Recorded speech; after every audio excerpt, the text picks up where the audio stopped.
Su kəsilib, məktəbin sanitar qovşaqları daşınma su ilə təmizlənir.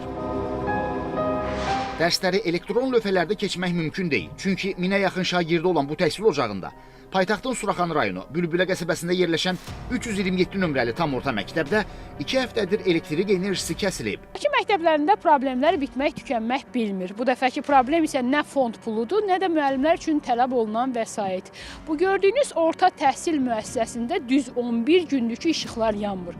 İşıqlar yanmadığına görə də nasoslar işləmir və nəticədə məktəbin xadimələri 11 gündür ki, yaxınlıqdakı şəhid bulağından əllərində qablar su daşıyırlar.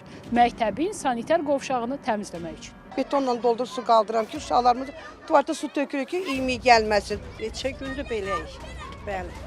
2 həftədir su yoxdur. Uşaqları bilmirik, harda oturduq. Valideynlər deyirlər ki, uşaqlarımız antisanitariya şəraitində təhsil alır.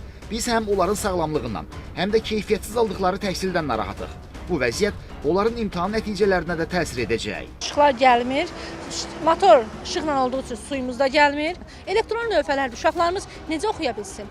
Yəni sonra sonda KÇQ-lər var, BÇQ-lər var, imtahanlar var. Biz nəticə ala bilməyəndə kimdən tələb eləməliyik? 2 həftədir bizim məktəbdə işıq yoxdur. Yəni çox vəziyyət pisdir, lövhələr elektron olduğuna görə işıq yanmır deyə işləmir. Dərs yəni o keyfiyyətdə getmir. Yer altında nə bilim toklar partlayıbdır. Məktəbə gələn xətlər elektrik dirəyindən ayrılıb, təhlükəli vəziyyətdə aşağı sallanır. Siniflər qaranlıqdır. Hava bu gün tutqundur, siniflər qaranlıqdır. Günəş olanda işıqlı olur. Sanitar qovşaqlar pis gündə, məktəbə iydən girmək olmur. Ona görə buna bir çarə tapılsın. Xahiş Yəni rəhbərlik nə deyir valideynlərə, nə cavab? Yenə belə qəza baş verib. Ancaq qəza var, başqa bir məlumatımız yoxdur. Nə ilə bağlıdır, 2 həftədir bu qəza niyə aradan qaldırılmır, bilinmir. Yəni üzr istəyirəm, uşaqlarımız ayaq yoluna gedir, bunun təmizliyi var ki, mikrobdur, uşaqlar üçün xəstəlikdir. Hər bir yerə də müraciət eləyirik, baxırlar, sonra hər bir şey eləyərik, amma eləmirlər. Azərişıq Açıq Səhmdar Cəmiyyətindən Xəzər xəbərə bildirildi ki, məsələnin onlara aidiyyəti yoxdur.